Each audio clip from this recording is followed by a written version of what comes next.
ये कहानी है शीला और उसके बेटे राजू की, जो मुंबई की एक चौल में रहते थे। कई साल पहले हुए हादसे में शीला ने अपने पति राजेश को हमेशा के लिए खो दिया था। शीला लोगों के घरों में काम करके और थोड़ा बहुत सिलाई का काम करके अपना और राजू का पेट पाल रही थी। राजू भले ही उम्र में छोटा था, लेकिन बहुत समझदार था। वो हमेशा अपनी मां की मदद करने की कोशिश करता। एक दिन थकी हारी शीला जैसे ही बिस्तर पर लेटी तो उसने महसूस किया कि दो छोटे छोटे हाथ उसके पैर दबा रहे हैं। उसने तुरंत उठकर देखा तो वहां राजू था।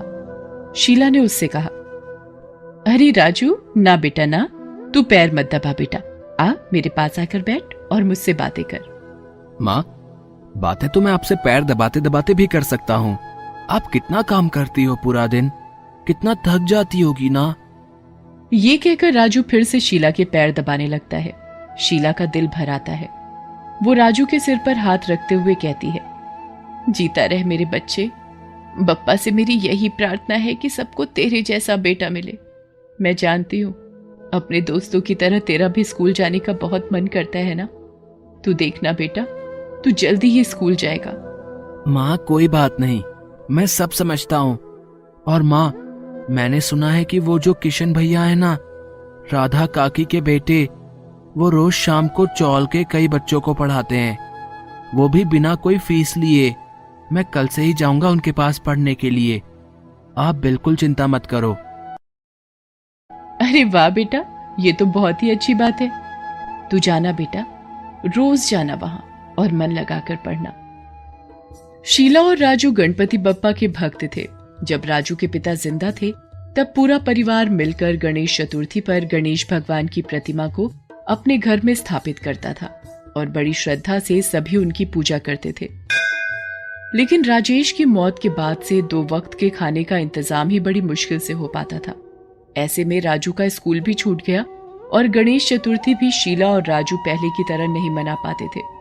राजू को इस बात का बहुत अफसोस होता था। उसे अपने बप्पा बहुत प्यारे थे, लेकिन अब सब बदल गया था। वो चाहकर भी शीला के सामने अपनी कोई भी इच्छा जाहिर नहीं कर पाता था। अगले दिन से ही राजू किशन के घर जाकर पढ़ने लगा।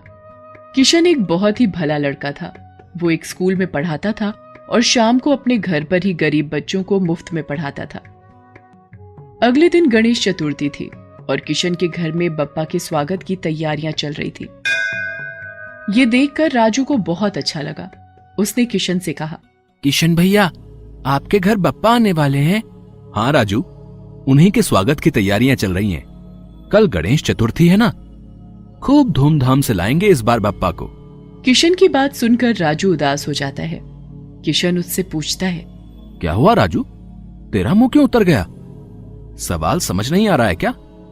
नहीं भैया, सवाल तो मैंने हल भी कर लिया, ये देखो।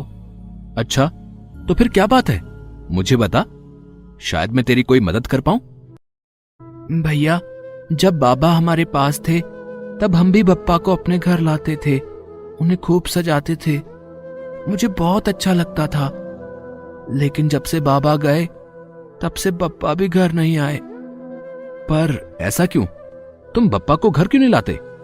माँ के पास इतने पैसे नहीं है भैया, हम बप्पा का स्वागत कैसे करेंगे?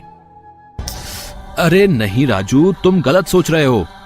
बप्पा का स्वागत तो दिल से किया जाता है, दिल से। तुम पूरे दिल और श्रद्धा से उन्हें अपने घर लाओगे तो वो तुमसे जरूर खुश होंगे। अच्छा, लेकिन भैया, हमारे पास तो इतने पैसे भी नहीं कि हम बप्पा की अच्छी सी मूर्ति खरीद सकें। राजू, बाजार में मिलने वाली मूर्तियां तो सिर्फ उनका स्वरूप हैं, जो तुम भी बना सकते हो। क्या मतलब भैया, मैं कुछ समझा नहीं।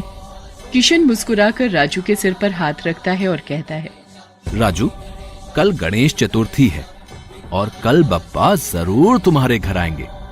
चलो मेरे साथ, उन्हें तुम्हारे घर लाने की तैयारी करते हैं। राजू खुशी खुशी किशन के साथ चल देता है। किशन पास के ही एक बगीचे से बहुत सारी मिट्टी लेता है और फिर राजू के साथ मिलकर गणपति बप्पा की एक सुंदर सी मूर्त बनाता है।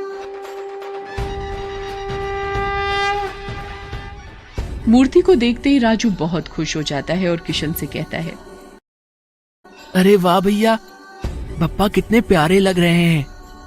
आपका बहुत बहुत शुक्रिया। मैं कल आऊंगा माँ के साथ बप्पा को घर ले जाने। तब तक आप मेरे बप्पा का ख्याल रखना। राजू खुशी खुशी अपने घर चला जाता है। वो घर जाकर शीला को सारी बात बताता है। शीला भी बहुत खुश होती है।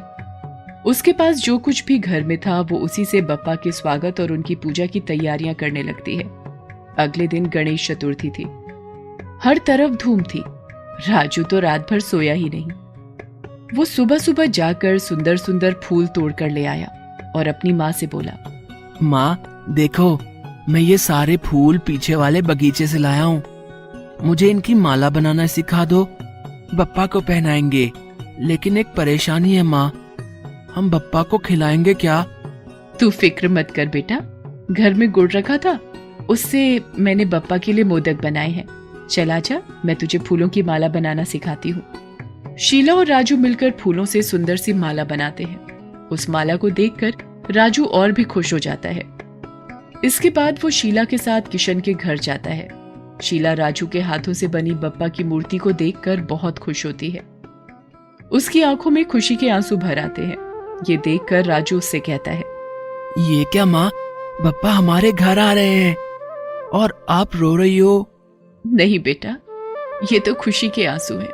तेरे बाबा के जाने के बाद पहली बार बप्पा हमारे घर आ रहे हैं। मुझे पूरा भरोसा है कि बप्पा हमारी सारी मुश्किलें दूर कर देंगे। शीला और राजू गणपति बप्पा को अपने साथ लेकर अपने घर की तरफ चल देते हैं। वो दोनों बहुत खुश थे। वो दोनों घर पहुंचते हैं और फिर गणपति बप्पा की प्रतिमा को अपने घर में स्थापित करते हैं। दोनों बड़े ही मन से बप्पा की पूजा करते हैं। थोड़ी ही देर में बाहर से चिल्लाने की आवाज आने लगती है। वो चौल का मालिक था जो शीला से अपने कमरे का किराया मांगने आया था। वो व्यवहार का बहुत ही बुरा था। शीला 2 महीनों से उसे किराया नहीं दे पाई थी। इसी बात को लेकर वो घर के बाहर खड़ा बातें सुनाए जा रहा था। ये देखो, जेब में ढीला नहीं है इन माँ बेटे के पास और चले हैं बप्पा को घर लाने। आज तो ठान के आया हूँ, अपना किराया लेकर ही जाऊंगा। हाँ, वरना इन फकीरों को आज अपने घर से बाहर निकाल के फेंकूंगा मैं। हाँ। शीला घर से बाहर आती है और उससे कहती है, सेठ जी, मैंने कहा तो था इस महीने की पगार मिलते ही पूरा किराया दे दूंगी। हाँ हाँ, सुन रहा हूँ तुम्हारी बकवास। हाँ, पैसे दे दोगी, पर कहाँ से दोगी? सब जानता हूँ मैं, तुम्हारी औकात ही नहीं है यहाँ रहने की। या तो मेरे पैसे दे दो अभी के अभी, या फिर निकलो बाहर। कैसी बातें कर रहे हो सेठ जी? आज बप्पा घर आए हैं, ऐसा मत करो हमारे साथ। मैं बोल रही हूँ ना, कुछ दिन रुक जाओ, मैं दे दूंगी किराया। काशीलाल शीला की एक नहीं सुनता। वो तो अड़ा हुआ था। घर के अंदर से राजू ये सब देख और सुन रहा था। वो तुरंत गणपति बप्पा के पास गया और रोते हुए उनसे बोला, बप्पा देखो ना, वो हमें निकाल देंगे घर से।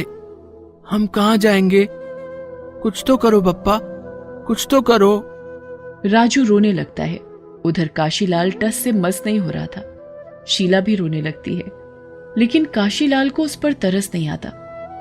वो अपने आदमियों से शीला और राजू का सारा सामान बाहर फेंकने को कहता है, लेकिन उसके आदमी जैसे ही घर के अंदर दाखिल होने की कोशिश करते हैं, अचानक कई सारे चूहे वहां आ जाते हैं और उनके पैरों में जोर से काटने लगते हैं।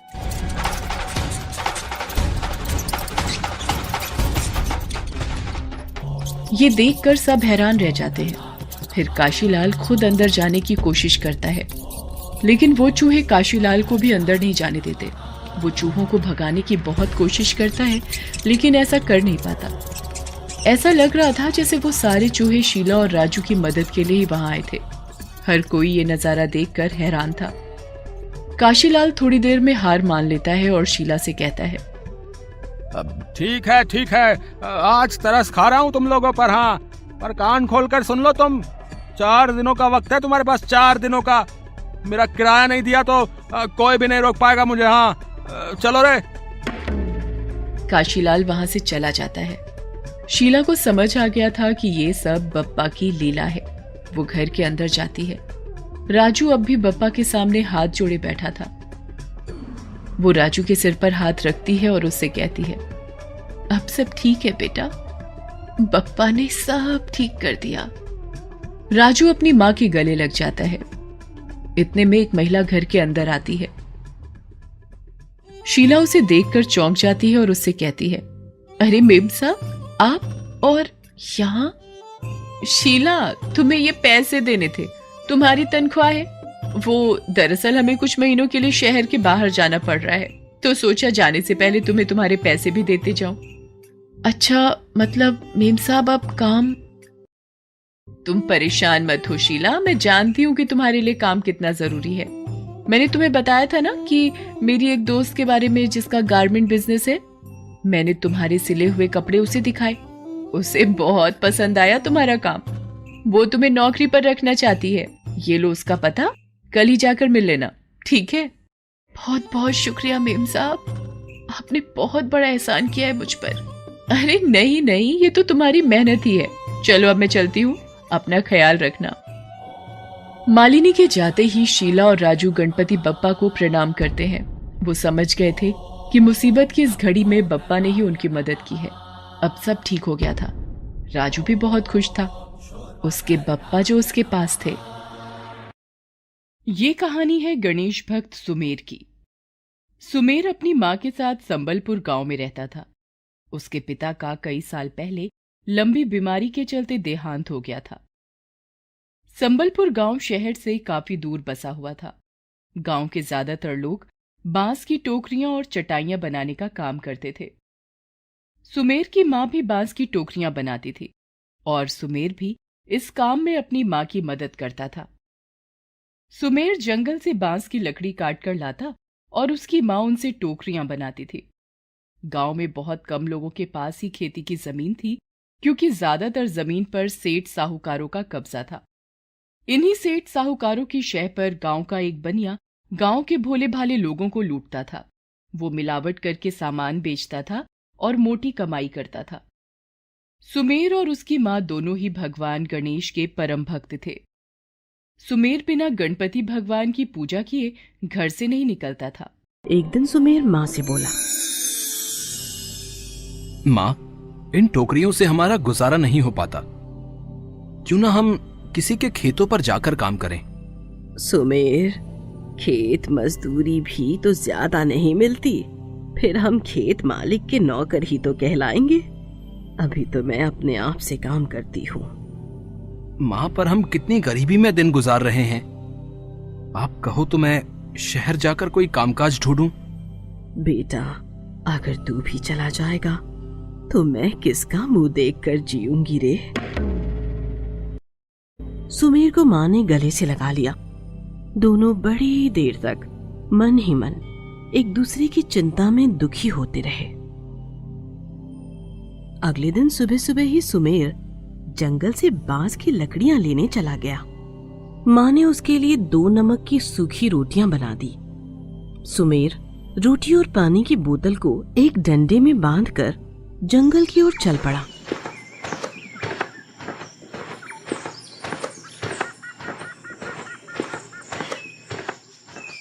जंगल में उसने देखा कि कुछ बांस के पेड़ जमीन पर गिरे पड़े थे। वो सोचने लगा कि हो ना हो ये किसी ने अपने लिए तोड़े होंगे। क्या करूं? इन्हें उठाकर ले जाऊं या अपने लिए और तोड़ूं?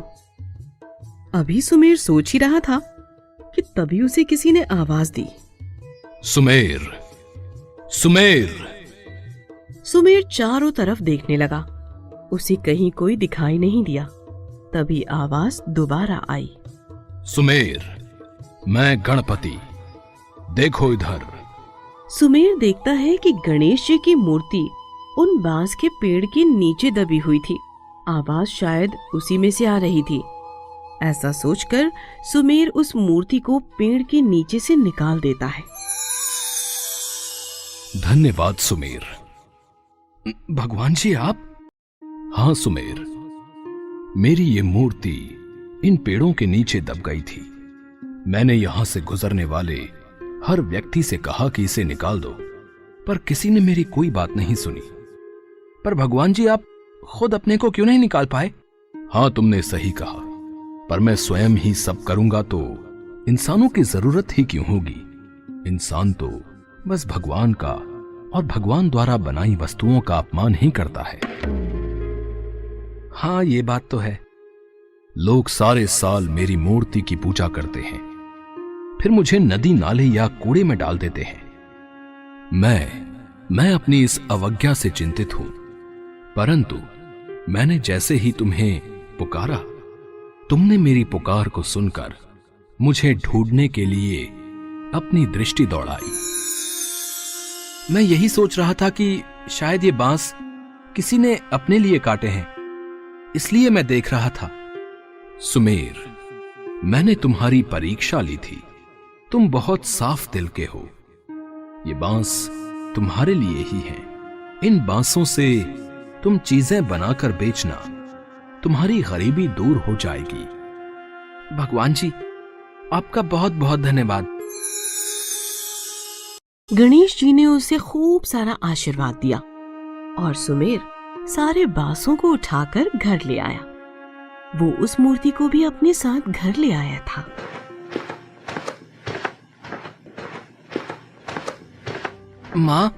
माँ, देखो आज मैं कितने सारे बांस ले आया हूँ, साथ ही ये भगवान भी।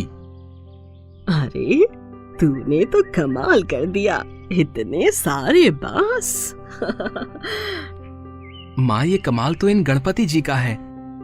ये कहकर सुमेर माँ को अपनी सारी बात बता देता है। सुमेर, गणपति जी की बड़ी कृपा है। चल, इसे मंदिर में सजा दे, क्या पता हमारे दिन फिर जाए। सुमेर मंदिर में गणपति जी को रखकर हाथ जोड़कर मन ही मन उन्हें धन्यवाद देता है।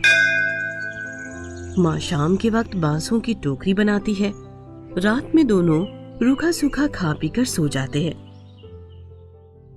अगले दिन सुमेर माँ के साथ टोकरी बनाने में मदद करता है। तभी दरवाजे पर एक अजनबी आता है।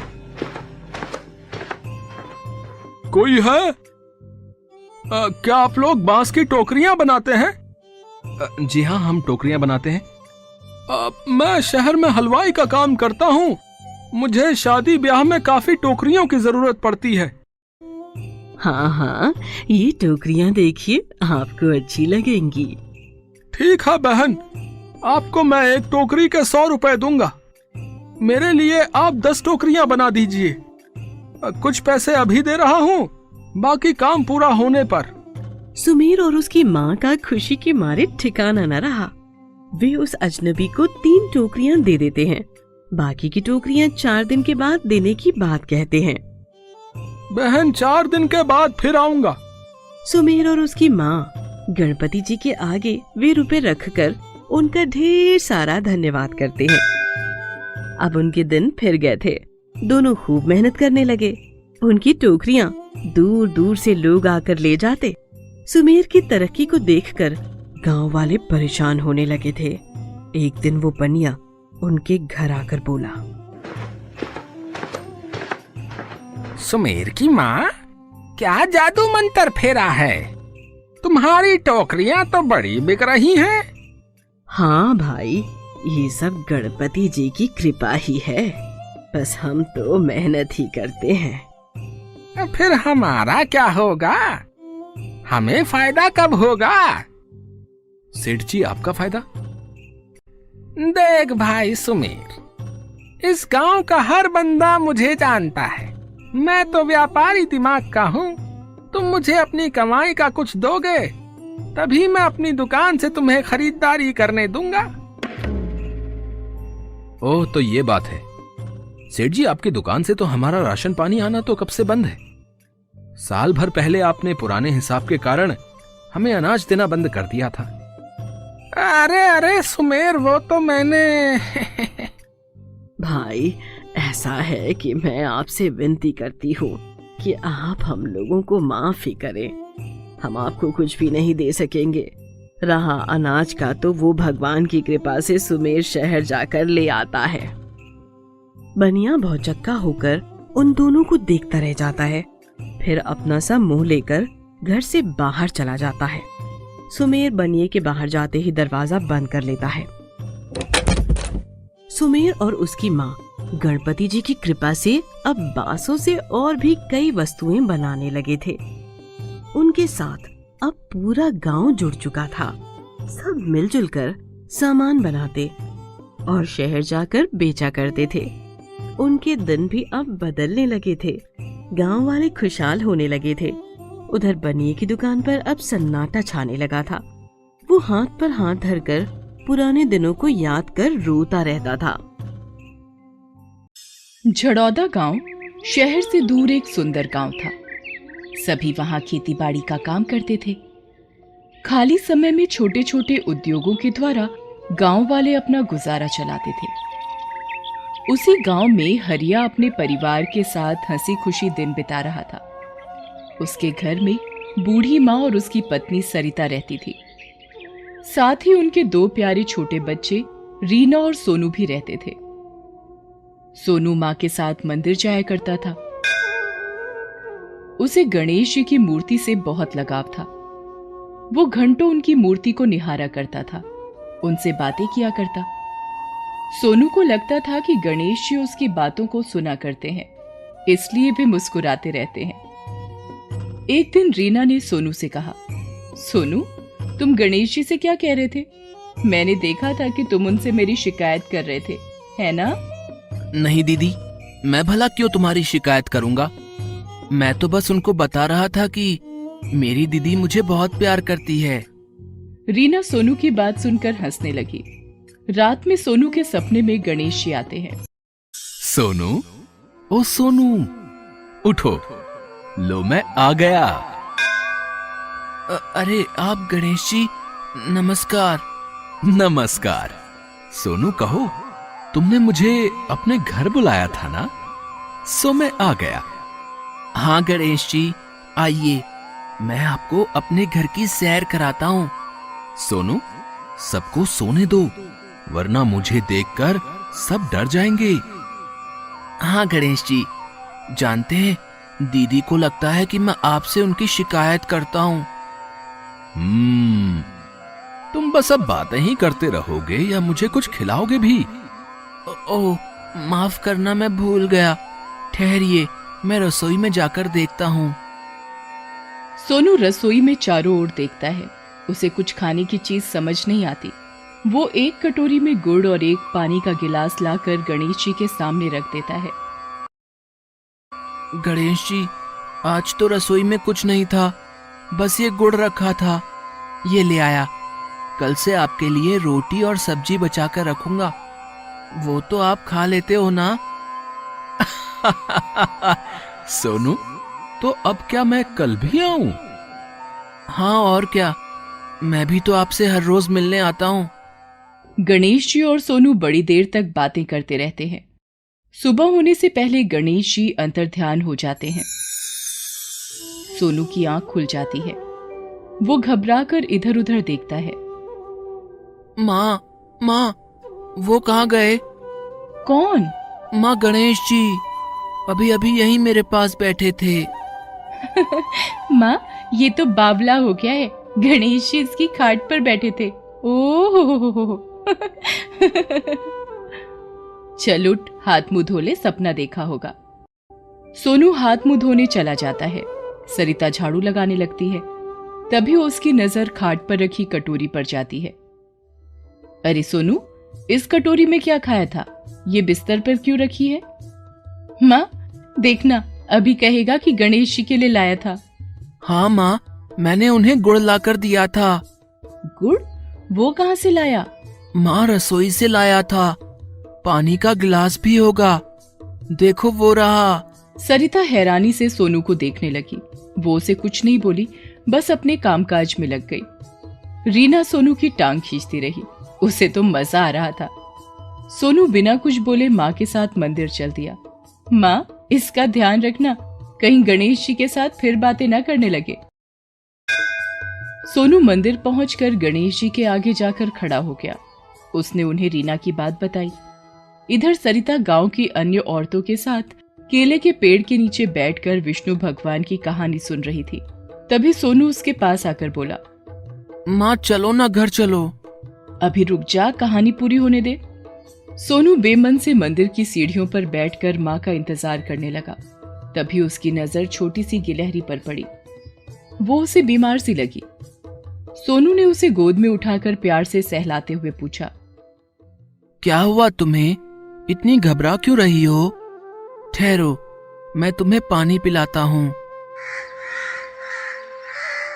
तभी 2 कौवे कांव कांव करते हुए वहां आ गए।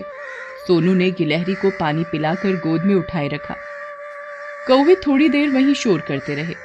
सरिता ने पूजा समाप्त की और सोनू से घर चलने के लिए कहा। माँ, क्या मैं इसे भी अपने साथ लेकर घर जा सकता हूँ? ये बेचारी बीमार है। सरिता हंसते हुए बोली, हाँ हाँ, ले चलो, तुम्हारे पिताजी से कहकर इसका इलाज भी करवा देंगे। सोनू गिलहरी लेकर रीना को दिखाने लगा। देखो दीदी, मेरा नया दोस्त। अरे वाह, ये तो बड़ी प्यारी गिलहरी है। हरिया ने सरिता से पूछा। सरिता, ये सोनू क्या कह रहा था कि उसने गणेश जी को गुड़ खिलाया था? अरे बच्चा है, रात को भूख लगी होगी तो खुद खा लिया होगा। इसकी बात पर ध्यान न दो, सब ठीक है। और ये कहकर वो रसोई की ओर चल पड़ी। शाम को सोनू उस गिलहरी के साथ खेलता रहा। रात के खाने में उसने एक रोटी बचाकर अपने बिस्तरे में रख भी ली। उसे यकीन था कि गणेश जी आज रात भी आएंगे। ऐसा होता भी है। गणेश जी रात में सोनू को जगाकर बोले, सोनू बेटा, लो मैं आ गया। गणेश जी, आज मैं आपको अपने एक दोस्त से मिलवाता हूँ। देखिए, ये गिलहरी। ओह, बड़ी प्यारी है। जानते हैं, आज मैंने एक रोटी आपके लिए बचा कर रखी है। अरे, तुमने अपने खाने में से क्यों बचा ली? तुम भूखे रह गए? नहीं नहीं, मैं भूखा बिल्कुल नहीं हूँ। मैं तो यही सोच रहा था कि मैं आपको अच्छे अच्छे पकवान कैसे खिलाऊं। सोनू, मेरी चिंता मत करो। मेरे लिए तुम्हारा ये प्यार ही बहुत है। गणेश जी उसकी भोली बातों को सुनकर हंसने लगे। उन्होंने सोनू के सिर पर हाथ फेरते हुए कहा, सोनू, मैं तुम्हें आशीर्वाद देता हूँ कि तुम सदैव इसी तरह सबकी मदद किया करोगे। अपने जीवन में खूब सफलता प्राप्त करोगे। मैं अब तुमसे फिर मिलने आऊंगा। ओह, मैं आपका इंतजार करूंगा। तभी सरिता ने उसे हिलाते हुए कहा, सोनू उठ, क्या बड़बड़ा रहा है? उठ जा बेटा, सुबह हो गई। सोनू आंखें मलते हुए उठा और माँ से गले लगते हुए बोला, माँ, गणेश जी आज भी मेरे पास आए थे। अच्छा, क्या कह रहे थे मेरे प्यारे से बेटे को? सोनू कुछ नहीं बोला। आज वो रीना दीदी से अपना मजाक बनवाना नहीं चाहता था, इसलिए चुप रहा।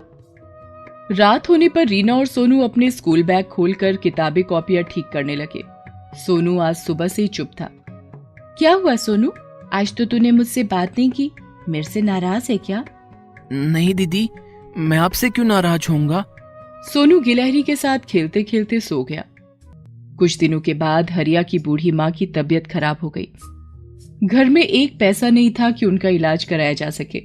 हरिया और सरिता भगवान को याद करके प्रार्थना करने लगे कि उनकी माँ जल्दी से ठीक हो जाए।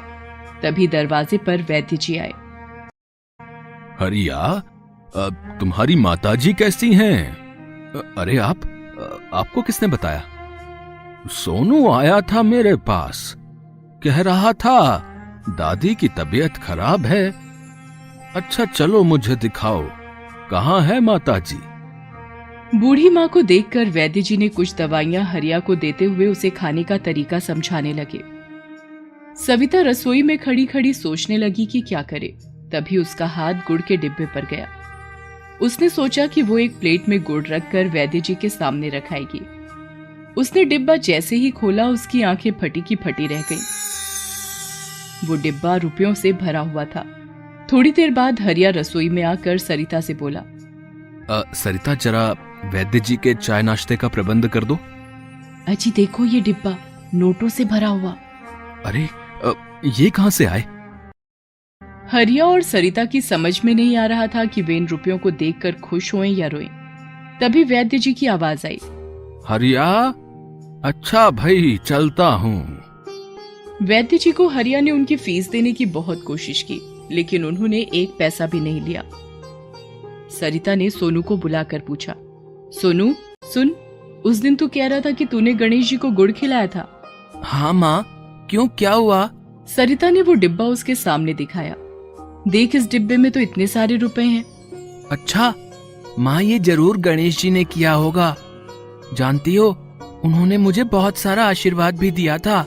हरिया और सरिता को सोनू की बात सुनकर हैरानी होती है। वे दोनों अपने घर में बने मंदिर में गणेश जी की मूर्ति के आगे हाथ जोड़कर खड़े हो जाते हैं। हे देवा, हमारी दुविधा दूर कीजिए। इतने सारे रुपए मैंने अपने जीवन में कभी नहीं देखे। कहीं कोई गलती तो नहीं हो गई? अभी हरिया और सविता आंखें बंद करके सोच ही रहे थे कि तभी गणेश जी प्रकट हो जाते हैं। हरिया, तुम्हारे बेटे सोनू के भोलेपन ने और सरलता ने मुझे अपने वश में कर लिया है। इसके एक गुण ने मुझे इसका प्रेमी बना दिया है। ये डिब्बा कभी भी खाली नहीं होगा। बस लालच और बेईमानी से बचकर रहना, वरना सब समाप्त हो जाएगा। ये कहकर गणेश जी अंतर्ध्यान हो जाते हैं। हरिया और सरिता सोनू को ढेर सारा प्यार करते हैं। वे गणेश जी को भी बहुत सारा धन्यवाद देते हैं। सभी मिलकर कहते हैं, गणपति बप्पा मोरया।